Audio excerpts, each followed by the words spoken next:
ఘనమైన చరిత్ర, ప్రాచీన నాగరికత, అద్భుత పురాణ ఇతిహాసాలు, ఎన్నో వీరగాథలు. వీటన్నింటికంటే చరిత్రకారుల్ని అత్యంత ఆశ్చర్యపరిచింది ఒకటి ఉంది. ఆ ఒక్కటే మిగతా ప్రపంచంతో మన దేశాన్ని విభిన్నంగా నిలిపింది. అదే పరమత సహనం. అవును, ఆ పరమత సహనమే మన దేశ మౌలిక స్వభావం. హిందూ, ముస్లిం, క్రైస్తవ, సిక్కు, జైన, బౌద్ధ, ఎవరి మతం వాళ్ళది. హిందూ బాబాయ్, ముస్లిం భాయ్, క్రిస్టియన్ సిస్టర్. మందిర్, మసీద్, చర్చ్ ఎవరి ప్రార్థన వాళ్ళది. మతం పూర్తిగా ఒక వ్యక్తిగత విశ్వాసం. కానీ ఇప్పుడు అదే దేశంలో అతిపెద్ద రాజకీయం అయిపోయింది. 4 గోడల మధ్య మనం పూజించే దేవుణ్ణి పార్టీ జెండాల మీదకి తెచ్చేశారు. పరమత సహనాన్ని తుంచి దేవుళ్ళ మధ్య చిచ్చు పెట్టింది ఎవరు? ఈ వీధి రాజేష్ కు ఆ వీధిలో ఉండే రసూల్తో గొడవెందుకు వస్తుంది?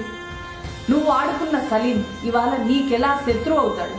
నీతోనే ఈతాడిన విల్సన్ నీకెప్పటి నుంచి పరాయవాడయ్యాడు? అస్మా, జ్యోతి, మేరీ వీళ్ళంతా కలిసుంటే, కలిసి తింటే నీకొచ్చే నష్టమేంటి?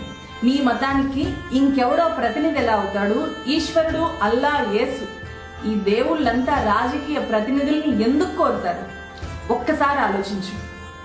వాడు నీ మతంతోనే నీపై విష ప్రయోగం చేస్తాడు. నువ్వు బలవంతుడివి అంటూ నీ చెవిలో పువ్వు పెట్టి వాడు పీఠం ఎక్కుతాడు. నువ్వు బలహీనుడివి అంటూ నీ చేతికి ఒక పతంగినిచ్చి వాడు పైకి ఎగురుతాడు. వాడి లక్ష్యం నీ అభివృద్ధి కాదు, వాడి అధికారం మాత్రమే. ఇది గుర్తించు.